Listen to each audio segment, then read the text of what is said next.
পোনপ্ৰথমতে মোৰ মোবাইলটো চাওকচোন কি অৱস্থা হৈছে মোৰ মোবাইলটোৰ।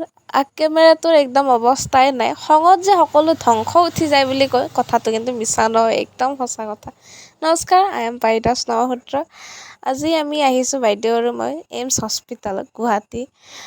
তাত আহি এই গাড়ীখনত পিছে আজি আমি ফাৰ্ষ্ট টাইম উঠিছোঁ। তাই উঠিছে চাগে মই নাজানো, মই ফাৰ্ষ্ট টাইম উঠিছোঁ। তাৰ পৰা আহি আমি টিকেট কৰি বাইদেউ গ'ল এতিয়া দেখুৱাব ডক্টৰৰ তাত। তাৰ পৰা ডক্টৰক দেখুৱাই মেলি আহি আমি কিবা এটা খাওঁ বুলি ভাবিলোঁ। এই মেডিকেলৰ কেণ্টিনত ইমান দাম কি ক'ম আৰু।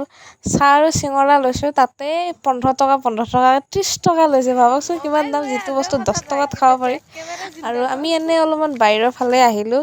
জেগাবোৰ সঁচাকৈ ধুনীয়া, একদম চাবলৈ বহুত ভাল লাগে এইখিনি জেগা। আচনিৰ নাক নাই ৰাইজ। মই ইয়াৰ আগত আৰু এবাৰ আহিছোঁ, আজি এতিয়া বাইদেউৰ লগত দুবাৰেই আহিলোঁ। তেজ লৈ ইমানে